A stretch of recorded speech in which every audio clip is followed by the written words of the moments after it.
Alright everyone, well, meet Barry. May not be the most annoying dog I ever met, but he's pretty well up there, so yeah. Anywho, today we're going to be talking about my first impressions of the Johnny GLOCKS combat trigger with the Vex trigger shoe and an upgraded striker. So this is a package I got from Johnny GLOCKS. And the point of the video is not necessarily to sell you on this trigger, it's just to kind of explain my initial impressions with it. So yeah, that's pretty much it. Disclosure is out of the way. What's my relationship with Johnny GLOCKS? Well, there really isn't one. I just sent him a text, asked him if he'd be willing to send out a trigger. He said, yeah, nah, but I can give you a discount if you want. So I was like, okay, sure. So I ordered the trigger. He gave me a little bit of a discount, and that's it. You're kind of looking at all of the contents of the package right now. That's everything that I got. Right here, you can actually see where it would be the safety plunger. And it's not included with the Gen 5 GLOCKS because apparently they're basically impossible to find. However, I got the upgraded striker from Johnny GLOCKS, which has basically a polished striker. Included in the package is also 2 different weight springs for the striker. And then you also, of course, get your trigger shoe with connector, trigger bar, and all of that good stuff. All polished to a high sheen and upgraded in every way that Johnny GLOCK could upgrade it, I suppose.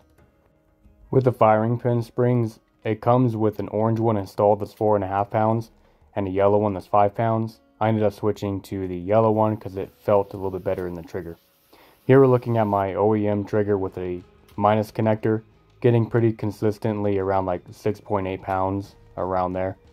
And then right here we're going to take a look at the Johnny GLOCK trigger, pretty consistently 4.3 pounds. In fact, these two first pulls were both 4.3 on the dot, and then I had 2 more pulls that were a little bit less than that. Now in this clip it looks like I might be touching the trigger, but I'm just trying to keep the trigger gauge in place. 4.1 pounds there and 4.2 pounds there. So definitely a lighter trigger. This is going to be a trigger pull test, not weighted of course, but that's my OEM trigger again with the minus connector, just to see what it feels like.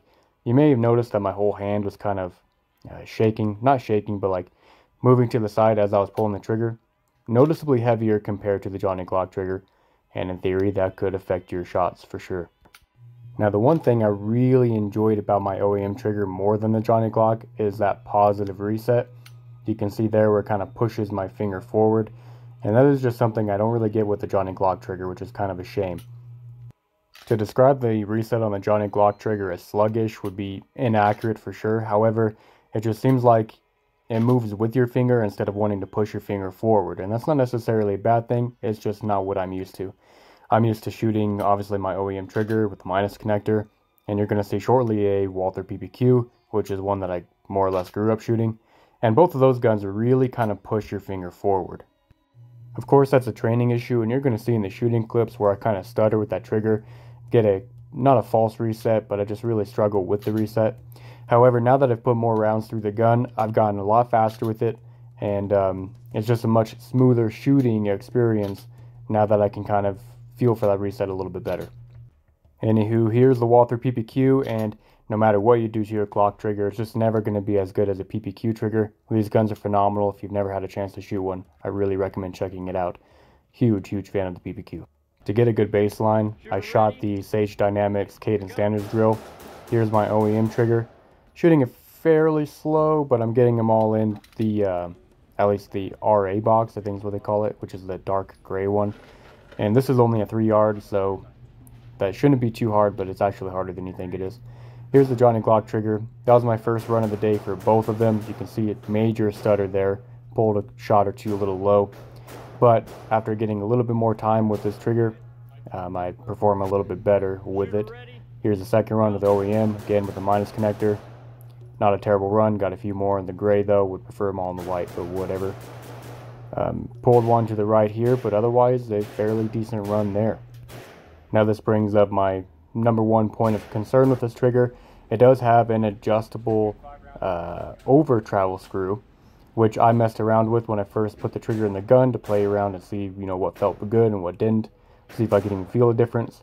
And when I was at the range session here, I ended up having that over travel screw tighten up on me as I was shooting it. So right as I handed the gun off to a friend to have him try the trigger and see what they felt, the trigger basically became unpullable. Fortunately, I was able to take out the trigger and loosen that screw a little bit at the range, but something to keep in mind. What I did after that is I went ahead and loosened the screw, put some Loctite on it, got it back where I wanted it, and I've put a couple hundred rounds through the gun since then, which really helped me get used to the trigger, by the way. But it hasn't loosened or tightened from what I can tell, so far so good on that. Here I shot both triggers at 15 yards. With the OEM trigger, the minus connector, pulled him to the right a little bit, which was weird. With the Johnny Glock trigger, shot dead center. The group size is pretty much identical, it's just the placement of the shots was obviously noticeably better on the Johnny Glock's trigger, although that was probably just how I was shooting that day, so I wouldn't really necessarily say that the Johnny Glock trigger is going to make you more accurate or anything like that. Here I'm going to test out some defensive ammo. This is some IMI Black Dot. I wouldn't say this is particularly great ammo, so I just wanted to see how reliable it is. Wanted to know if we get any light primer strikes, anything like that, and it seemed to run perfectly fine. And then the clip after this, put a couple rounds to the head, and then I went ahead and mag dumped as fast as I can to see how well that it performed doing that. And unfortunately I didn't get any video of me mag dumping with the OEM trigger, but I will say that this definitely feels much faster than the OEM trigger does.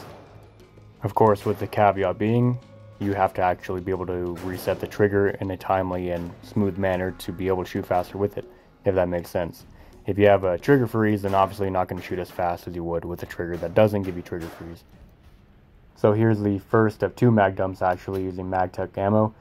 Not my best performance, pulled a couple low, a lot of trigger freeze, but my second mag dump here was actually a lot better. They're all more or less in the high thoracic cavity, and although a little bit of trigger freeze, not too bad all things considered. So long story short, I do like the trigger. I need to get used to that reset, which I'm working on that. The over travel adjustment is kind of not my favorite thing, but same deal, just got to keep an eye on it. And the best way to do that is to pull more rounds through the gun. So that's it. Thank you guys for watching. You've been tuning into the Troublemakers Guild. Remember to have a good rest of your day, and more importantly, remember all gun laws are unconstitutional. Bye.